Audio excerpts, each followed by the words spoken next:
Welcome to Say What You Need to Say with Tandy and Thea. Say what you need to say. Okay, so today we're reacting. I don't know why I did that. Today we're reacting to something. So go for it. You go first. Okay, so I had an outreach from a networking friend. Okay, so it's like not somebody I go to coffee with, but I would see at networking events for podcasting. And they reached out to me and said, I have another friend who's just started a podcast, and I think you all would be a really great fit. Mm-hmm. And she literally said, I think that you could be really helpful to this person. They are just starting. He has 4 episodes and he's launching this coaching business. Mm-hmm. And so it made complete sense to me. I went, cool, little pay it forward thing. This person and I think it matters to the conversation, is female. Mm-hmm. And we had engaged multiple times. Mm-hmm. And I thought, okay, I think I can trust this connection. Great. So she sent me a link and said, just go schedule here with him. But I've already told him about you. So she prefaces it as a favor mm-hmm. to this other friend of hers. Yeah. Okay. So in my brain, well, I'm going to skip. I'm going to just go. Okay. So I scheduled, thinking I'm showing up to talk to this person, to help this person, or just answer questions about having a spiritually based coaching, mentoring business mm-hmm. and a podcast, and how does that work for you? What might you suggest? You've come before me, mm-hmm. basic mentor things that most of us who were in the Wayback Machine, I didn't have anybody to talk to about that. Yeah. So I felt like it was also a pay it forward situation of cool, I get to be that for somebody. Yeah. So I show up to it's a, calendar Zoom link. I show up and I'm like, yeah, great. This is going to be a 30-minute thing. Cool. Mm-hmm. And out of the gate, one, I know it's on Zoom, but he still wasn't really making eye contact. He was taking notes and doing other important things. I'm loading it just a little bit, y'all. And we get into it and he's like, hi, Tandy. His first comment, for anybody who's followed my Instagram feed, you might already be aware of this phrase.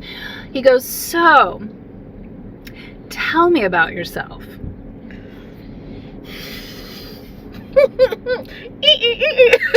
That's terrible. Should I just let you react right now, or should I just preface a tiny bit of what my brain was doing? Okay, I'll react right now. Shit's terrible. As someone who hosts shows with guests all the time, I look at their bio before and again right before, because sometimes you'll see it initially, then I relook at it again. And if you're going to ask a question like that, I'll say, hey, I've seen this on your profile. Can you expand a little bit more about, how you got into this line of work?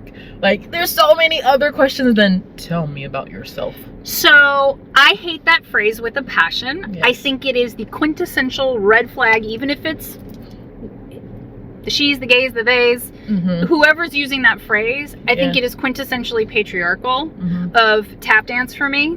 Pretty much. Entertain me. Make me like you.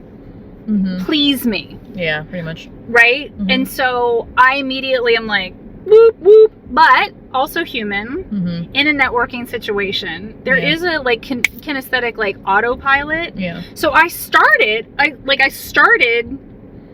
that awkward what? And then I started to answer. Mm-hmm. And then I cut myself off and I said, wait, I think we need to clarify something out of the gate here. I said, this person connected us mm-hmm. and my understanding was that I could be of use to you to mm-hmm. support or act as a mentor for 30 minutes for you to ask questions. I've had a business for 11 years online, a mentoring and coaching program, mm-hmm. and I transitioned to a fully spiritual lens mm-hmm. 6 years ago. I said, but I've been teaching and coaching in the wellness and fitness industry for 25 years. So the little bit of worthiness, mm-hmm. constructive ego was I don't think you really know who you're talking to. Not that I'm so hoity-toity, but I have a lot of experience. Yeah. And I've been in industry places for a long time to know historical reference points and to be very helpful and supportive. And he looked at me and he goes, I don't need any help. Yeah, there was definitely a misalignment between the person that referred and this person. And I said, okay. And I'm trying to fix my face, which isn't impossible. I just don't really. That was impossible. Yeah. But I was like, my brain was like, what do I... Okay, is there a save here? Is this awkward humaning? Like, yeah. I said, okay, I just think, again, we need to really clarify what is happening here. Because I thought I was supposed to be supportive and helping. And I said, let me just get this straight. You just want to see if I'm a fit as a guest on your podcast. And he goes, yeah. And I said, okay, well, I'm already here. We're like, 8-10 deep at this point. Yeah. Fine, let's do that. And he starts to talk about all of what he does and who he is and his mentor and, that he's a psychic intuitive channel. And I literally go, yeah, so am I. Like, then he was trying to impress me. And I was like, that is, so as the podcast expert and coach, why don't you hop in on that? Yeah, well, when you do a connection call is what I call them, your first point of business is to actually set the expectations of the call. So that's like thing one. So when I invite someone on, I said, hey, really glad you're here. Thank you for responding to our messages. Like, I'm so excited to connect with you. And this is what to expect for today. Also, this call is all about you. So I tell them, because you might be a great fit and we might work to be on a show together. But if we decide that makes sense, I want us to craft the episode together. Yes, we have the audience, and yes, I know who they are and what to, focus on for them. But I want to make sure it feels like you, not just me and my show.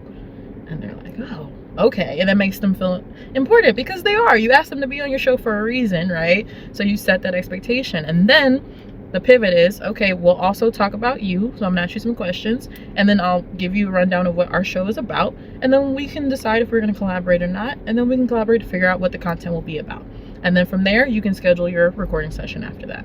And that's what you do. But it makes people still feel like, hey, you read up on me. You're actually excited to have me on your show. And people are not impressed by us. Like, they're impressed by how we connect with them, I feel like. I don't know. What do you think? Why can't the world be filled with you? My brain went so many places, and it was a week I was having very interesting experiences with typically male presenting humans. And I thought, my brain really went to, I don't think I can work with men. And not because I don't want to, but I felt like it was so archaic. It was all about him. And I have been a guest on, probably close to 100 podcast episodes over the years. That's a lot. And I've not always had to do an exploration call, but exploration calls are about chemistry, and you do want to be a fit for things. And I just thought, when he wasn't even managing the call, I had to step in and go, wait, what are we doing here? And then I was offended, just as a human. I thought, you can't do basic due diligence. Like, Instagram exists, everybody got a website. I don't live on all the other channels anymore, but those two will clearly tell you enough. I thought that, you want to know what I thought? I thought, this lazy motherfucker. Yep. I just thought, not a woman in the world would have showed up to an exploration call. I'm sorry. And I'm not a man hater. What I am is a hater of people who don't make people feel worthy or be in real connection. It's cool if I'm not your jam, but you could have just saved us time by looking and going, oh, that's not my jam. Or even if he had just been had been straight up honest, because I've had to do this before. Sometimes things have gotten really hectic. Just tell the person hey, because sometimes I've looked at people's profiles before, and then I go back and I'm like, oh shoot, I forgot. And so I'll just say hey, I looked at your profile previously, things got a little bit hectic, I don't fully remember the grasp and the breadth of your experience, would you mind like giving me, you know, a rundown of some of your experience so I can make sure that we're aligned, I'm on the same page. Totally. Yeah, and just admit that you forgot or you didn't do it. The other thing that my brain went to, like, we've all been busy, we've all lifed, and like sometimes you don't have time. Meanwhile, you have somebody on your schedule and you're like, I'm gonna do this, we're here to explore together. Exactly. So I've actually done the exact same thing. This person put me in contact with you. I trust that person. Yeah. I know that you're a coach and a mentor. I know that you're in the spiritual space. And so I'm gonna see, you know, I want to see if you're a fit for my podcast that I just launched. It's as easy as being honest. And I would have been like, cool, well, here's what I do. Yeah.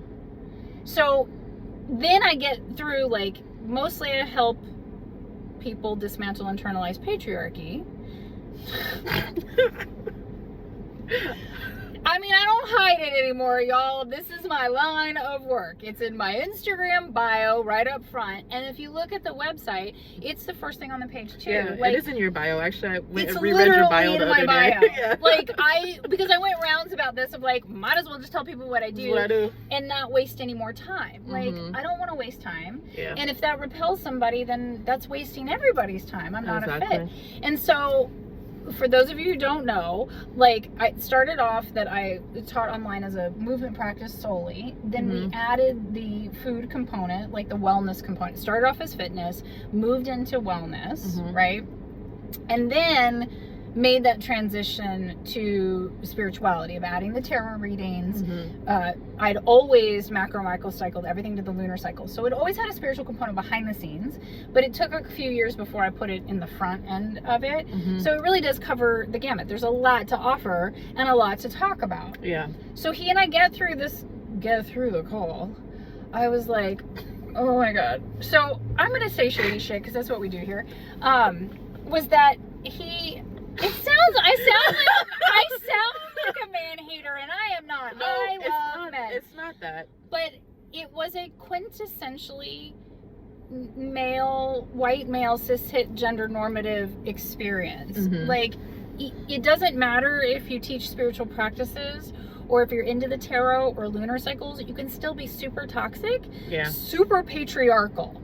Like, I got lots to say even amongst, like, you know, pagan and Wiccan teachers. Like, men tend to teach differently, white men, because they've experienced different amounts of privilege. Yeah. So there is a unique experience, and I don't care what lane, what role, what area, what business, it's still toxic. And so it was really clear, like, through this call, that I was like, I don't care how witchy-woo you are, you may be very talented, you are not at all engaged with me. Did not make me feel special at all. In fact, took some steps to not be. Yeah. And I said at the end of this call, I didn't even tell you this, so this will be another reaction point. Oh gosh. That at the, like, we were edging towards the end, and I was like, I should have cut this off at the very beginning when he said, tell me about yourself. And I didn't. I was trying to explore. And I said, you know what? I don't think this is really a fit. And he goes, well, I think it could be. I would love to have you on the show. And I said, no, I really don't think this is a fit for either you or me. And I don't know why I wasn't more blunt. This is one of those times where I was a little disappointed in myself. I was like, why was I so nice? Like, and so then he goes, I think you'd be great on the show. He goes, as long as we could agree to not talk about patriarchy. Oh my God. I'm going to give you the best face. If you're not watching the video, you need to go find the video to see this face. Wait a minute. If we could not talk about, how do you do that in the, well, okay, you can't, okay, I was about to say something really goofy, but I was gonna say, how could you do that in the spiritual context, but you can do that in the spiritual context? You can super do it. You can do it all day. Yeah, it was like But I was like, wait, no, I clearly stated this is the foundation of the work that I teach. Did you, okay, I'm curious, because see, me, I would have wanted to know, like, what is your issue with talking about patriarchy? Oh no, because the issue is because he is the patriarchy. Okay, that's a whole nother topic. I didn't go to those places because I was so in awe that he was trying to still get me on the show. Like, I was genuinely confused. You know what? That's the patriarchal, the takeaway. This was it. It's the takeaway. You took it away, and now he wants it. Do you know that is? I think I'm so smart, right? And I think I'm so educated. I left that because even when I left that call right after that, he goes, "Well, I'm just gonna send you an email link afterwards, and you can just schedule." And I go, "Okay." Like, I literally said it like that with that face. I was like, "Okay, whatever." I've already said no twice. Read the room, sir. Right? And so I got off of that call, and I was like, "Wait, what the fuck happened? What just happened? Like, who did I turn into trying to be so nice?" Like, I was like not working to make it work, but I was clear, but I was like I was not signaling that this was like, yay, right? Yeah. And then I thought the audacity of somebody who was going to ask me to not talk about the foundation. Like, I was very clear. This isn't just like a side quest hot topic that I enjoy. Yeah. This is the foundation of the work and the narrative that I use to teach. Why would I show up somewhere and avoid that topic? Yeah. So he's asking me to be small. He's asking me not to educate in my own lane. Yeah. He's asking me not to be me. He's asking me to be pleasing to him. He could have just found somebody that really like fit his audience better. No, okay, when I got off the call, I was so confused. I was like, what just happened? Yeah. I retold it to 2 people because I was like, every once in a while things happen to me that I'm in like so much awareness that then I'm confused by it. Yeah. Do you know what I mean? I know what you mean. Yeah. Like, so someone else said exactly what you said. Was like, well, they're not used to getting to know. That part, the takeaway. I mean, that, which speaks to our last episode. I don't know when this will air. Episode 2. That of like sales tactics that are basically rape culture. Yeah. That like turn every no into a yes. Yep. I was like, I clearly stated in a very kind way, I don't think this is a fit for either of us. Yeah. And there's nothing wrong with that. No. Like, I wasn't being rude. I did stay to explore. Actually, I was so generous. Like, this is where I'm like, I'm not nearly as much of a bitch as like I want to be in situations. And I was actually really angry at myself. I didn't leave when he said, "Tell me about yourself." Because I was like, no. I'd had it happen twice in 1 week with these situations where I'm like, I have built a business and I do have a resume. I have years. This is like constructive worthiness and constructive ego. There's a lot to know about me online. You know what I mean? Yeah, like, it's not like it was easy. He could have like. It was really easy. Yeah. Like, that's the thing. And I don't hide anything. Yeah. Like, it's strong. It's blatant. I'm not everybody's cup of tea, and I'm not a fit for everybody. I think he could not understand that I was gonna pass on him. And I was like, this is not a fit. And then my brain went to, do I just feel it's audacious that somebody asked me not to talk about patriarchy? So this is my question to you. I'm trying to fit in the frame without you just seeing up my nose, y'all. But okay, for those who are listening, I made a weird face. Go ahead. I left that call, with a couple of feelings, and I was like, okay. One of them, I felt like he was audacious, rude, absolutely disrespectful to ask me to be on the show, but then not talk about the thing that is the foundation of my teaching in the space that I hold. Do you feel that was, how do you feel about that question? Like, do you think that for podcast hosts, it's okay for us to ask people not to discuss certain topics? That's a genuine question. I think that like this is difficult because it's like yes and, if that makes sense. So it's not like I'm genuinely want to hear what you have to say about this. It's not one size fits all, because for you that's specifically the foundation of your teaching, right? And so for me to ask someone as a guest to rip that out of the foundation of their teaching, that's not fair. But I feel like things like the audience wants to hear more about this, that is another way to like spin that versus like don't talk about that. No, the audience actually is more focused here right now, if that makes sense. Like, they know their audience, so they know what they want to hear. Yeah. But asking someone, and that's where he just needed to do his homework, You know what I mean? Because if he was going to ask you to rip that out, that's literally the core of what you're teaching. So I don't feel like in that instance that was correct. But I do feel like sometimes there are things that the audience needs to hear more of versus other things, because maybe another guest has covered, or a couple of guests have covered it more in depth, right?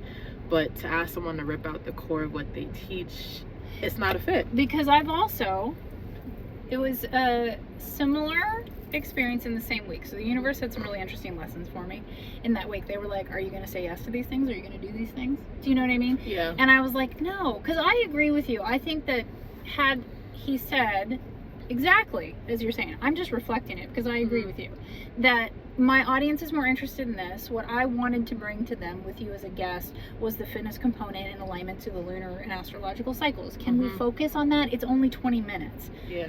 Sure. You know, or I have to decide yes or no, but it is actually in my bio. Yeah. And is it considered talking about dismantling patriarchy if you're just reading my bio? But I do, because but this is the reason to do your homework. Yeah. Right? Well, and it sounds like this human had an issue with communication, because it seemed like he had another agenda once he understood it's like he wasn't, this is why when I look up a guest, I generally have an idea of kind of what I want to do with them, but I still work with them to make it collaborative, and I make suggestions about, okay, I've seen this on your profile.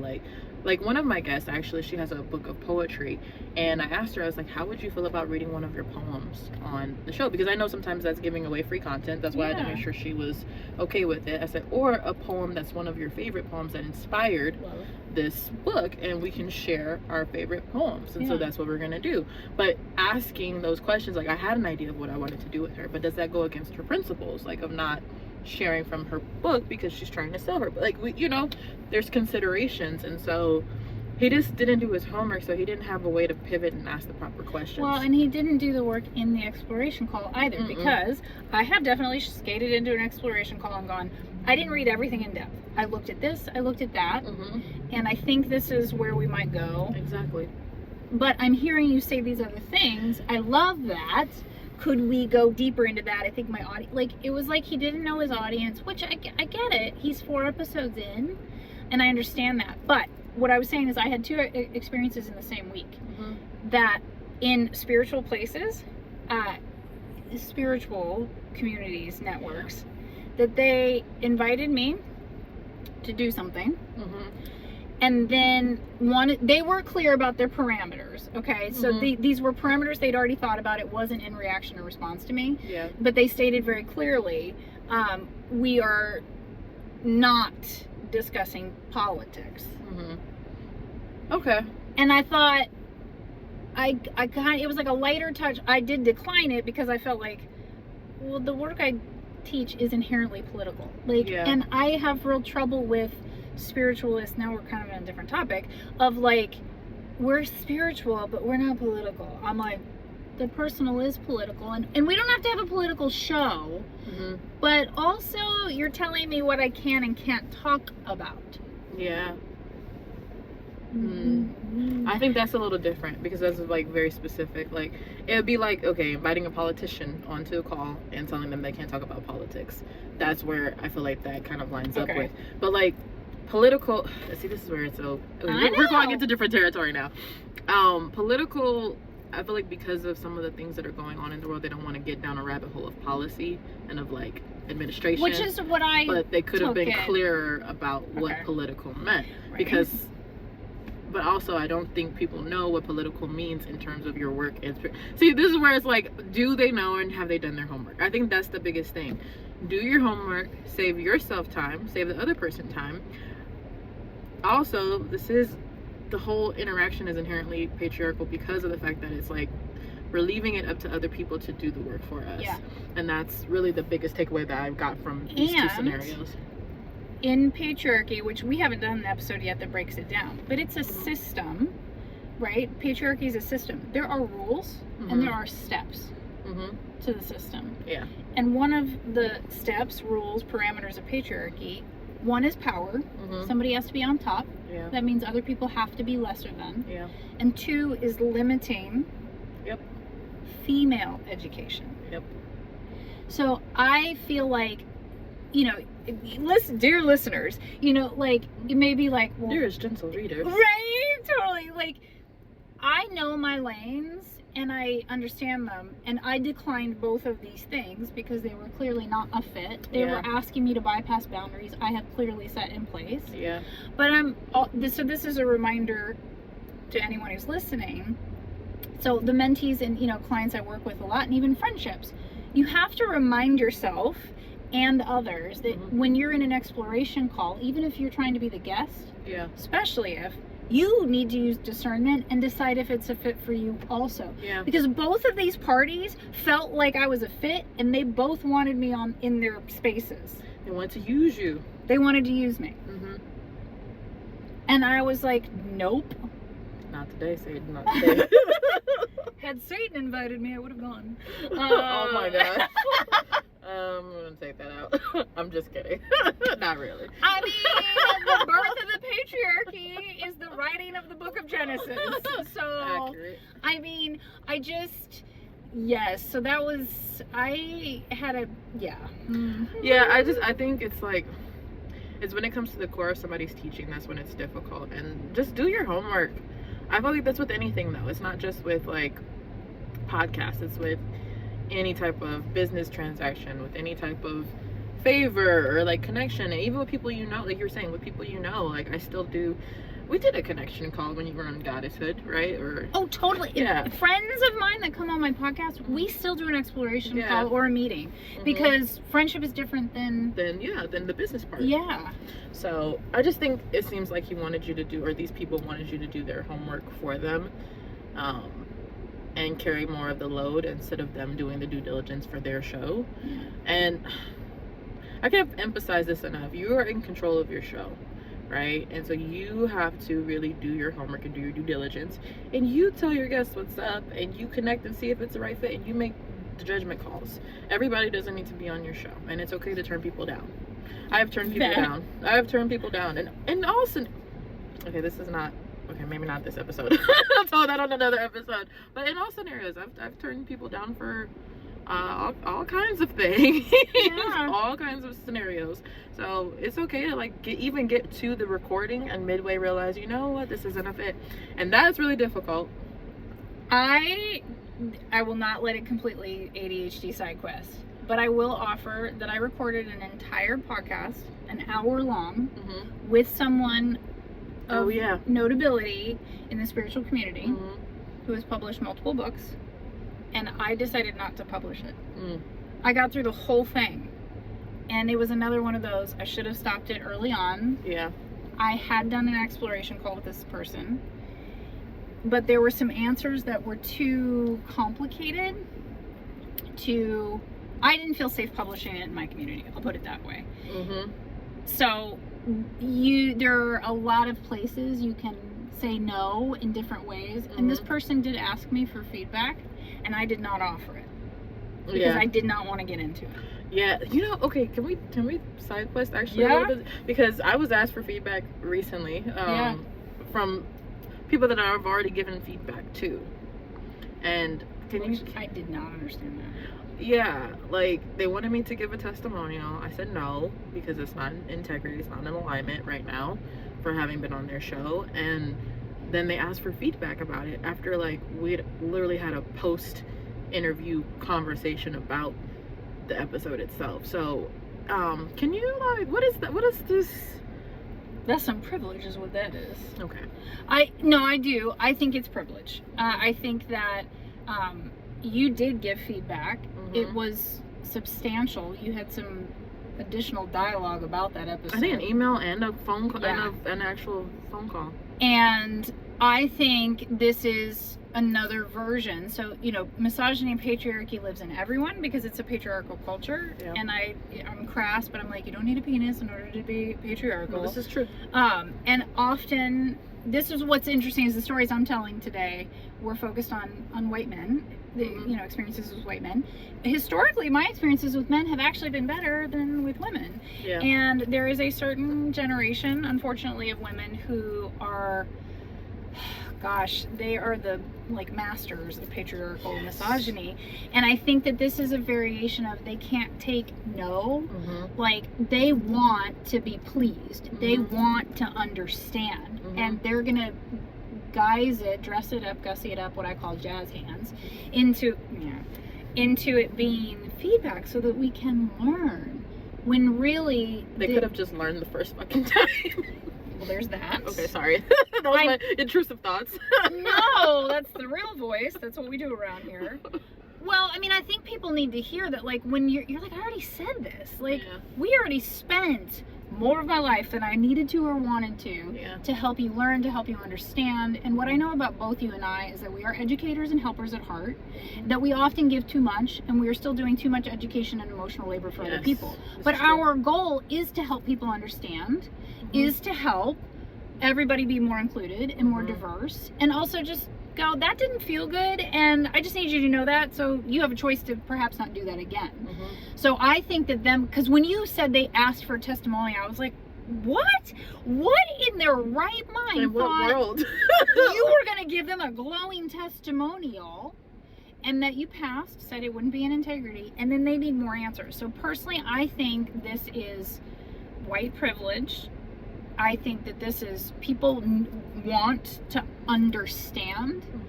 And when it comes to healing and when it comes to education and process, like, there's also, we don't have to understand. Like, this is kind of like, I don't understand why people need to use different pronouns. I'm going to use that voice.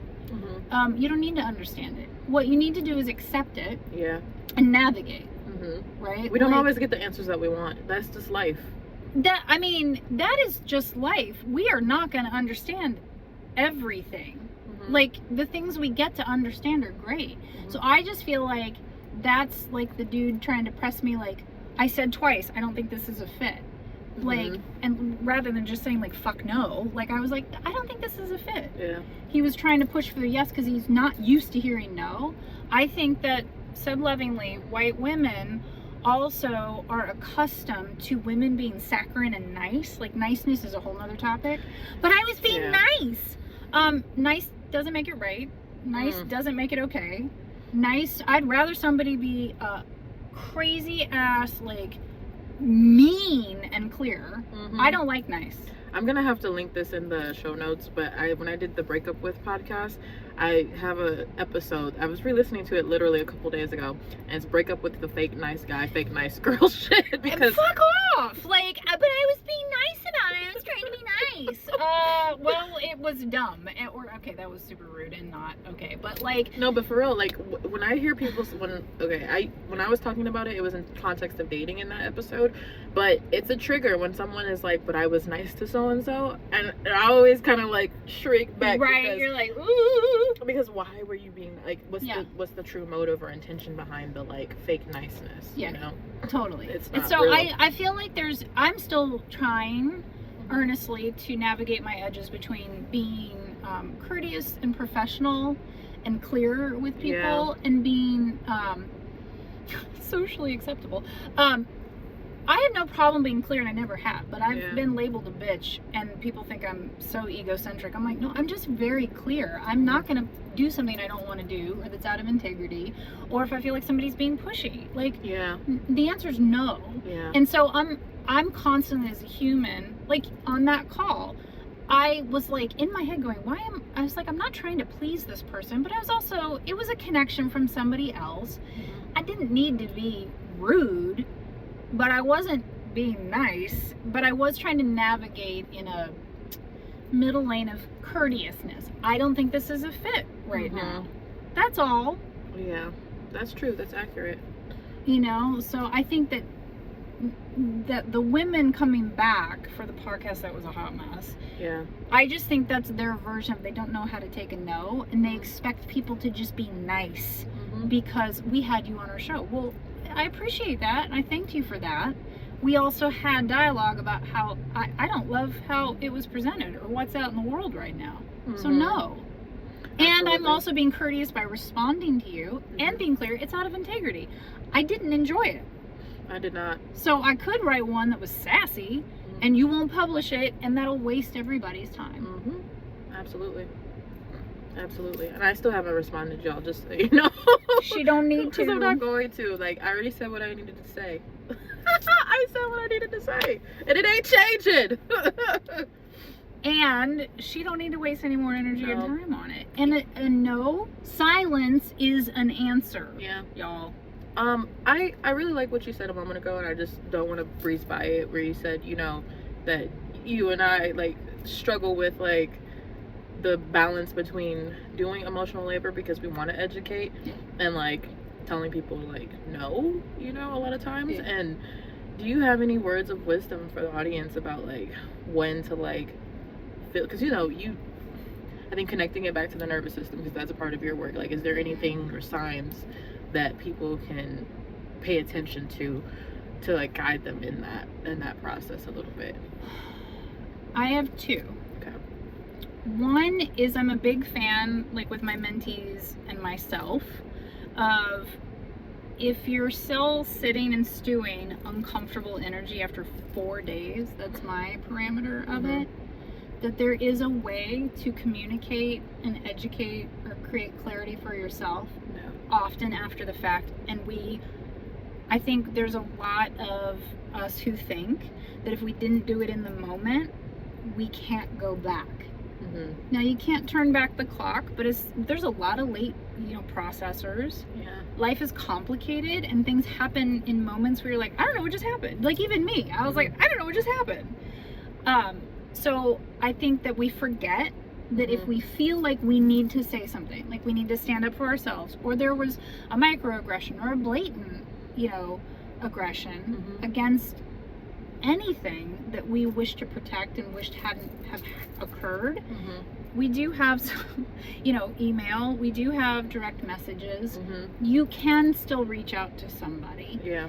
You can request a phone call. So I think that if you're still sitting on it after like 4 days, that to me is your body signaling this is important.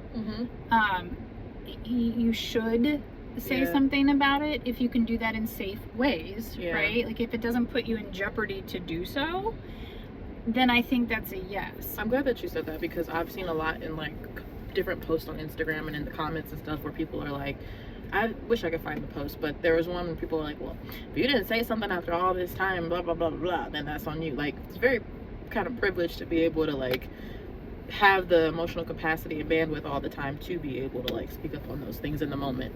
I think I always teach what I needed to learn, and it took me a long time. I'm still not always great in the moment. I have a lot of trauma triggers. I share it, you know, my mom was verbally, physically, sexually abusive, and particularly around language. Like, I would say something, it would trigger her. So sometimes in the moment, it will ignite it, and I can't quite navigate. I've gotten so much better, but I have learned that if I'm still, and I've used this with clients for years, it's a great tool of empowerment, because that actually does put you in an empowered space and a safe space, safer, to be able to think about what you wanted to say, to edit, and to go, what's important, what do I need to be heard for the safety of the situation or for the next person, right? Like, if it, that is where, that's the one piece, because I also find that my clients are like, oh, I just thought that if I didn't do it in the moment, that you didn't have the opportunity later on. Which, I mean, it can be more challenging sometimes. Maybe you can't get in contact with people, but I think repair and recovery, I don't think it has a time limit on it. I will say, I'm gonna ask your thoughts on this, because I had an experience, and I'm thinking back to this from years ago, and me and this woman that we worked with, we had like a little thing, we had a little riff, and I thought we had solved it in the moment, right? She came back 3 months later, and mind you, I'd totally forgotten about what had even happened, so I was like totally like not thinking about it. Yeah, so I think I would also like to add, like, if you are gonna like wait that long, like adding some context around like what why you're revisiting what the scenario was, because I literally thought we had squashed it, because it was a very simple thing, but she had sat on it for like 3 months. I had even traveled, she traveled, and we came back, and I was like, oh, okay, I thought we were, you know. So I think adding some context around like why this is resurfacing fair is helpful. Totally fair. I think, yeah. My other offering is, this will be a shameless plug. But Join Unicorn Wellness Studio. No. I'm just kidding. Magical mentoring, because in this instance, I don't know another place to direct people to, because I think that practicing new sets of empowered language, right, and being in community where if something is said, you can ask questions or you can be in response. I think that practicing in safe spaces, communicating boundaries or like that. So we call it Lilithian language because I teach from a Lilith perspective, from the dark goddesses, and those phrases are, that doesn't work for me, this doesn't work anymore, this used to work, this would really work in this situation, I don't know what would work, I would like to try X, Y, and Z.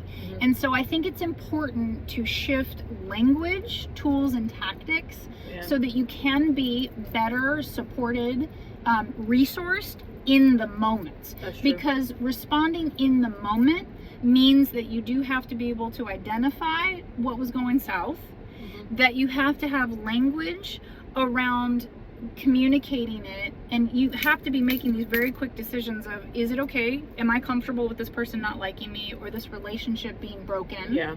Or do I need to be thoughtful with this relationship and language for whatever reason? And do I even have the appropriate words? Because lashing out in emotionality, that's not the right word here, is not communicating or creating healthy spaces. And they're different. And so I think the other one that's the longer trajectory is understanding appropriate use of language that creates safety for yourself in the moment of communication. Meaning, there's language, we call it Lilithian language, that can open up a conversation and still place a boundary rather than start a fight. Yes.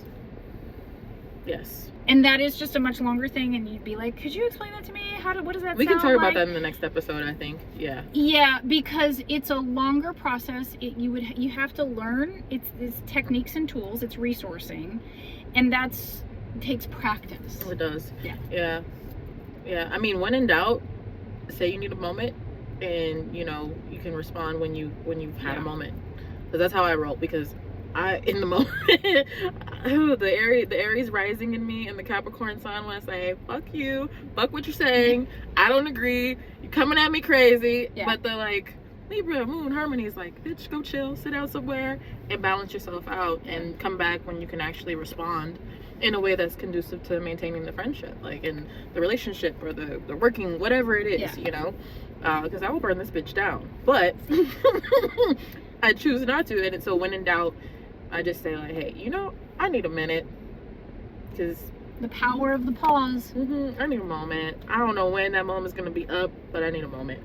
I love that too. Like I don't know when I'm gonna revisit this, but we need to hit the pause button right now. I love that. You can keep talking, but I'm not.